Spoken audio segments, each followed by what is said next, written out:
there's there are few strong pillars of American dream's nightmare cast wide around your lyrical imagery. Do you feel yourself attached to the tradition of American troubadours, notably Alan Lomax, who assembled the work of first blues musicians, or do you feel linked with Bob Dylan instead?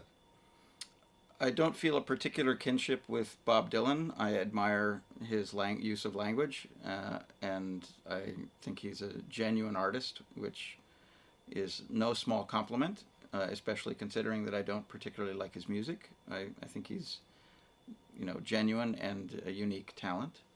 Um, I don't feel like I'm part of the tradition of the blues musicians and troubadours, but I think that my place and the fact that we have an active music scene and especially an underground culture would not have been possible without the groundwork done by other marginalized people and musical communities like the jazz and blues and folk and rock and underground and experimental music scenes. All of those play a part in creating an environment where someone like me can be in a band and make music at will. So I appreciate it all. I don't feel like I'm part of that tradition, but I do appreciate it.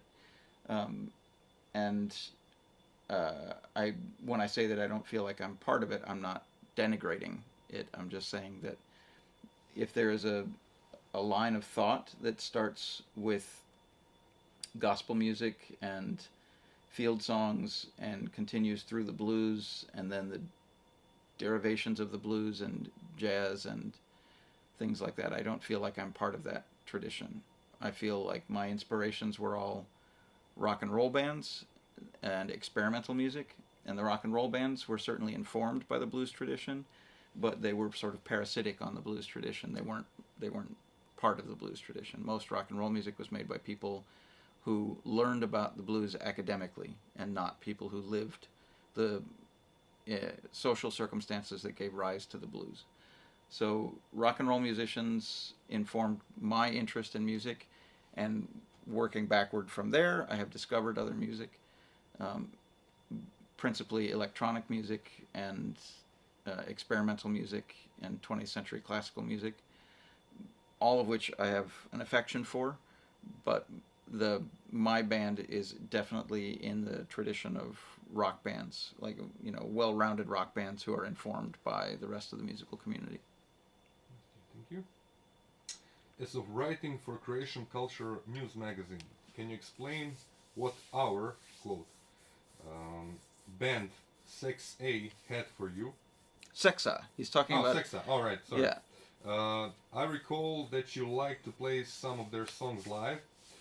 As one of the most misinterpreted pieces of rock anthology, and I understand that they went against the opposite spectrum of sex, drugs, and rock and roll. What about you?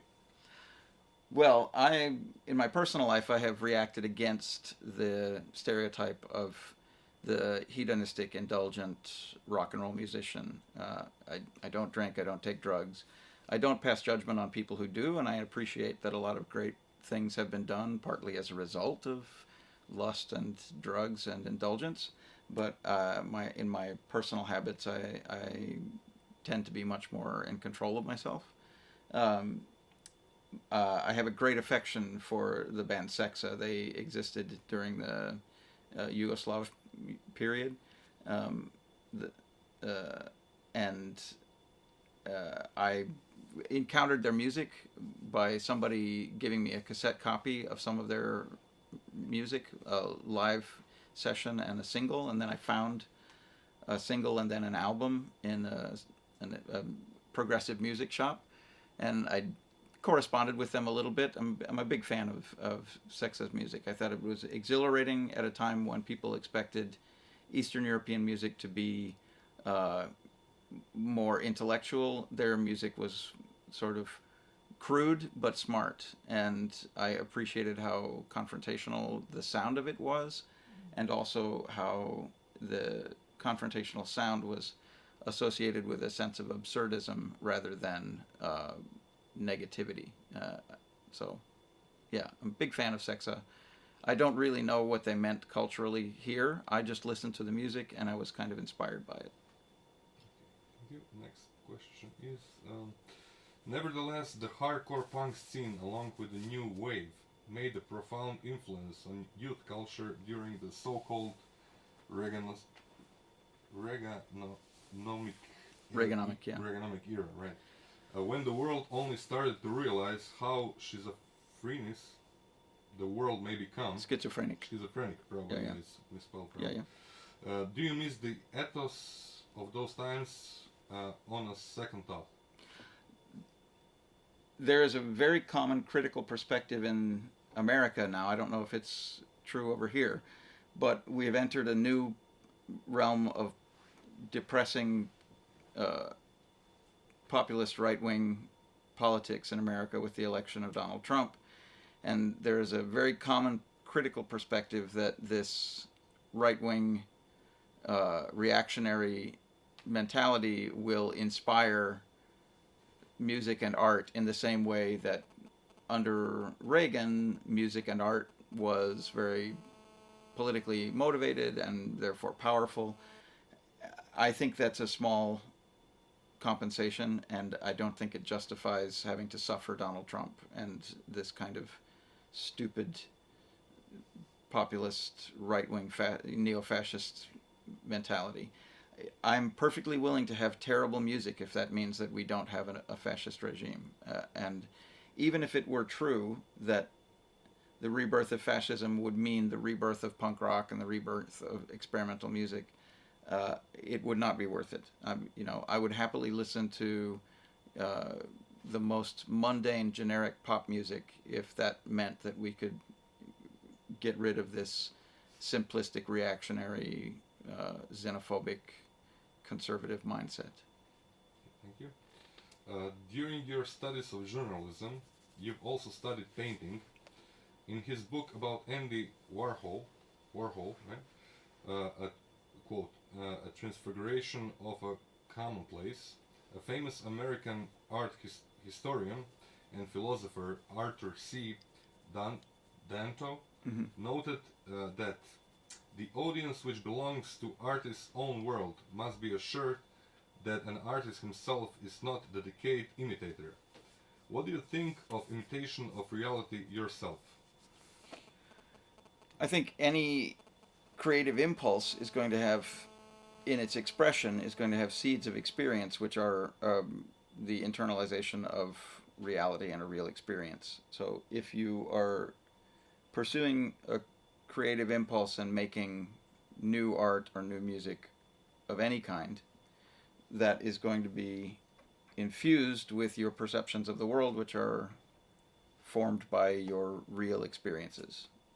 No matter how pure your fantasy might be, it's going to be informed by the rational world and your experiences in it.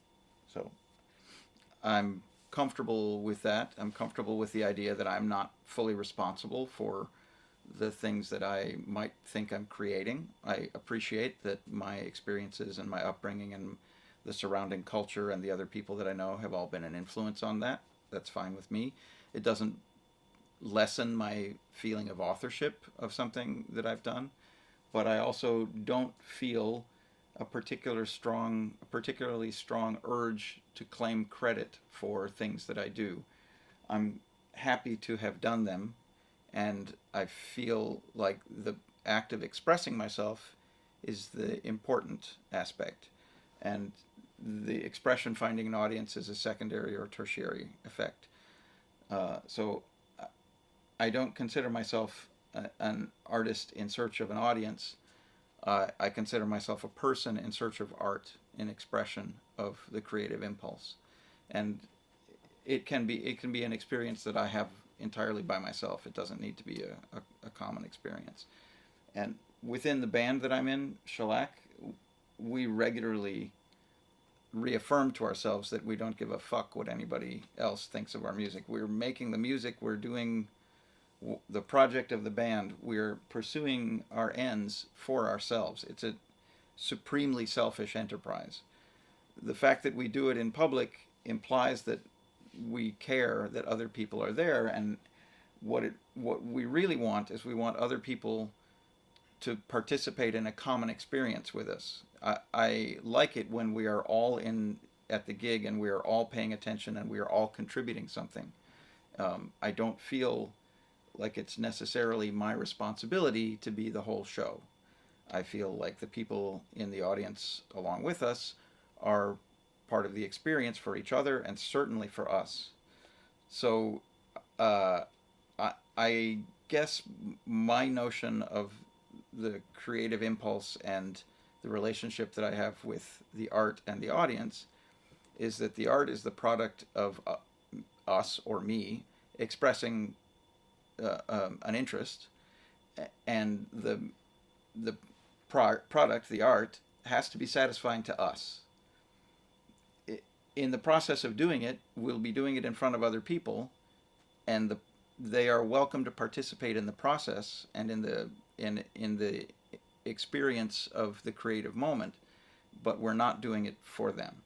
You know, they're another factor. In the same way that I said that my creative designs and inspirations can come from many different facets of my life, many different people can be responsible for a good gig or a bad gig. It's not just us. Thank you. Next question. Have you been spelled by the same method as an artist-musician? I think when he says spelled, what he means is enchanted, sort of, or under the sway of magic, I guess. Probably. And I don't really know how to answer that. I don't have much of a relationship with those ideas. Okay. So You can skip this one. Okay. As you've paved your way into the... Maybe say that. Read the question again. Have you been spelled by the same method as an artist-musician? You wanna maybe read it? Maybe he means spelled like some kind of magic or something. Yeah, that's what I was trying to. I don't get it. Mm-hmm. Yeah, I don't get it. Anyway. Yeah. Okay. As you've paved your way into the art scene with journalism, how do you feel about the moment where everyone is a critic, as a Weasel Walter would put it? As Weasel Walter would put it. Well, Merely, this is, I think, continues. Merely by posting a Facebook or Twitter status. yeah, I'm quite comfortable with the idea that people can express themselves publicly a lot easier now than they used to be able to. That doesn't bother me. I don't think there's anything wrong with enthusiasts sharing their opinions about things. I have discovered things myself that way that I think I wouldn't have discovered otherwise. I think anyone who complains about critics or criticism is kind of giving away something about his own personality, and that is that he cares about being criticized, and that the fragility of his self-image is evident if the criticism can bother him. I don't give a lot of credit to professional music writers just because I think the standards for professional journalism are quite low in the music category, much lower than, say, in politics or sports even. Like, if you are a sports journalist and you're writing about a football game and you get the names of all of the players wrong and you get the score wrong and the name of the winning team, you get all of that wrong, you wouldn't stay in business very long. You would lose your job quickly. But in the music world, you can make mistakes of that caliber regularly and no one cares. It doesn't matter. Because music is not considered a critical life function, no one cares if the details of its reporting are correct. So I think the standards of journalism for professional music journalists are quite low. But also, if you care what someone else thinks about your music, then perhaps that is the problem and not the fact that people can express their opinions.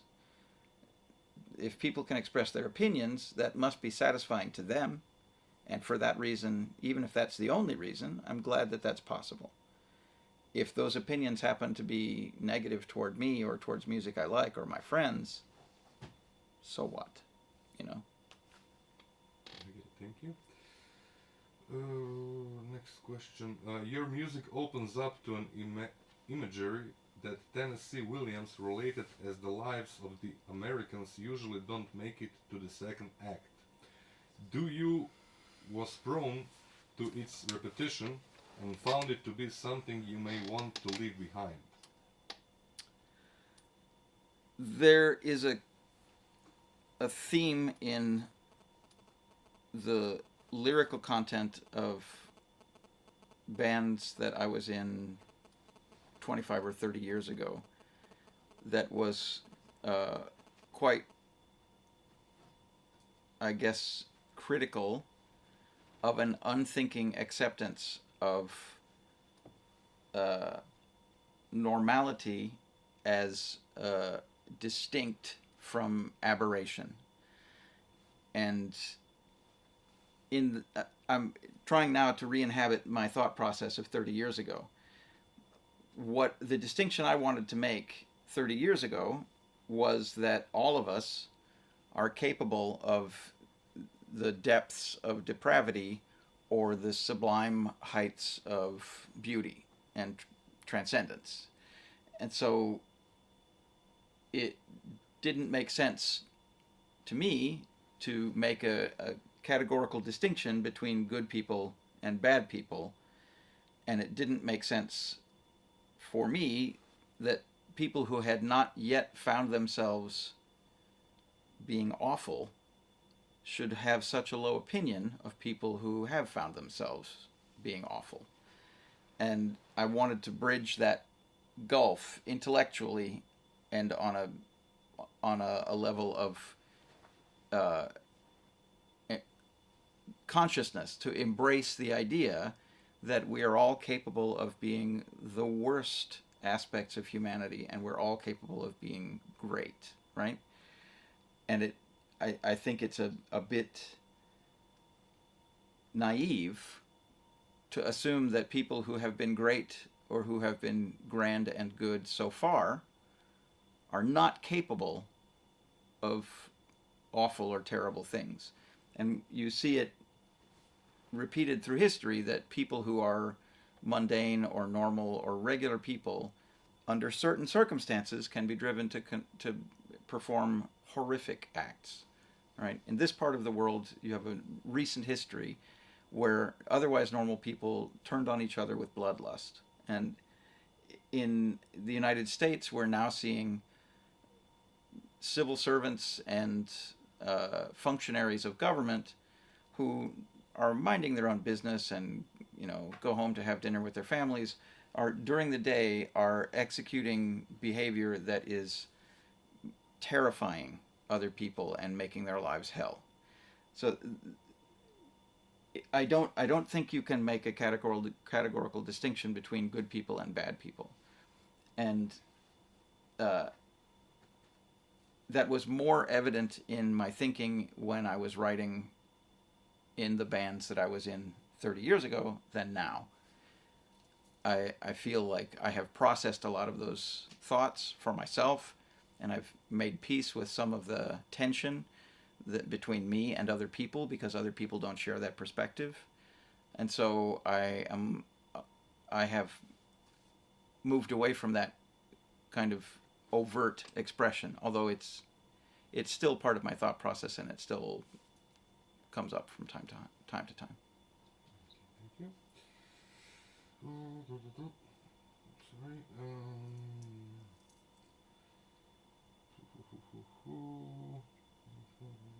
Okay. You were coming of age in Midwest as a contemporary of hardcore punk kids who positioned themselves against bleakness, right? Of suburban banality. Talking of suburbia, there is a new moment where the bulks of white blue collar societies are just economically ignored. Do you see this present moment as if fascism made it in the U.S.? The question presupposes that I agree that the blue-collar, white, Midwestern, typically patriarchal family figure has been ignored or has not had his needs catered to recently and has felt put upon. And the reaction of that is the rage that enabled the rise of Donald Trumpism. Okay, I disagree with that premise. Almost everything in the United States caters towards white men, and certainly caters toward white men who have enough status to have remained out of prison and maintained a reasonable income. Those people are indulged at every level of society. They're majority Christian, and if you look at all levels of government, all tiers of government, Christians outnumber any other potential religious figure in government by a factor of 90, something like that, to 1, something like that. Then men are overrepresented in all areas of power and influence relative to women, and straight men are overrepresented relative to their percentage of the population in all areas, right? White people certainly have every advantage of the law and society afforded to them. Rural Americans, that is, people not living in city centers, because of the way our political system works in America, their votes on a federal level count more than people who live in urban areas. I live in Chicago, a city of many million people, and when I vote for president, I'm voting for my fraction of Illinois' electoral college. My vote is worth a fraction of what a voter's vote is worth in Nebraska or Montana or Iowa. Those people's votes are a bigger fraction of their electoral representative than mine is. So my vote is worth less than those people's votes. So I categorically reject the notion that white men, working white men, are in any way besieged by our society. They are catered to in every respect. And rural white working men are catered to on a political level and on a structural level. Those places are majority Republican. Rural non-urban America is majority Republican representation. Republicans have gerrymandered. Gerrymandering is a means of drawing the district lines so that their representation is secure and they will never be voted out of office. They are an entrenched power, right?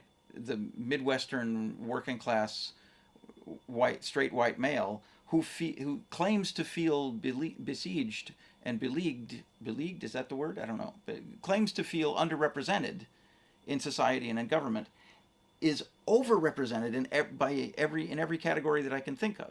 So I reject categorically that there is any real disaffection on the part of these people. What happened was that some minority classes, women, immigrants, sexual minorities, racial minorities, these people started to gain some fraction of the civil and human rights that straight white men enjoy already. And some of the straight white men reacted in fear at the notion that their dominance of the culture was somehow less secure, right? It isn't any less secure. They still totally dominate the culture, but they reacted in fear. And that reaction is what fueled Trumpism. And I see no reason to indulge it on as some kind of a legitimate voice that has yet to be heard.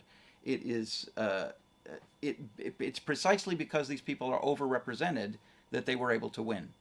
Because of the electoral system, the rage of this small number of angry white non-urban men, their rage was given an amplified voice through the electoral system, And we, the whole of us, the majority of us, the 80% of America that did not vote for Donald Trump, we have to suffer because of their insecurity. And I see no reason to indulge that thinking as any kind of a legitimate political discourse. It's childish whimpering, and it's childish whimpering that has succeeded. So the whimpering and the tantrum won the day, and we now have a president that embarrasses literally all of us. Okay, thank you. How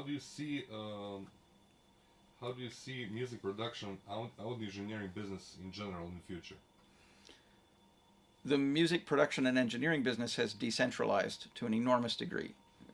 People are working from home, working from their laptops, working while traveling, working in non-professional environments, semi-professional environments. The need for institutional studios, a substantial investment of equipment and physical space, the need for that is much less than it used to be. That said, I still think there's a place for nice acoustic spaces, good equipment, trained engineers, that sort of thing. But none of those things are an absolute necessity anymore. And so in order for those things to be valuable, they need to prove their worth well over the expectation of the clients. So it's going to be difficult to earn a living as a person running a recording studio. It has always been somewhat difficult. It's going to be more difficult in the future. As more and more of the tasks of a recording studio can be accomplished on an iPhone, it's just going to be more and more difficult to convince people to pay to come into a studio and achieve a marginal improvement in quality. Okay, thank you. That's it. Thank you so much.